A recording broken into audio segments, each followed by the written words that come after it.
De moderne trompetter i dag er optimeret med henblik på, at mest mulig bevægelsesmængde fra tilløbet bevares i afsættet for at opnå både maksimal tyngdepunktsløft og rotationsmængde. Denne sikring af maksimal energibevarelse gør trompetten til et højrisikoredskab for udøvere, både hvad angår akutte såvel som overbelastningsskader. Ligesom at man i trompetten grundet tilløbet har mulighed for at benytte sig af snubleeffekten i afsættet og ikke kun behøver at igangsætte rotation med kipeffekt fra hofte og arme. Dette giver en yderligere mulighed for en høj rotationsmængde, men igen også et større risikomoment, hvis gymnasten f.eks. ikke rammer trompetten med den korrekte vinkel i indspringet.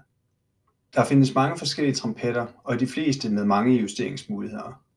Overvej altid, hvorvidt den trompet, du bruger, er hensigtsmæssig for din målgruppe. Hårdhed på fjedre og dug skal være i overensstemmelse med gymnastens alder, vægt og tekniske forudsætninger.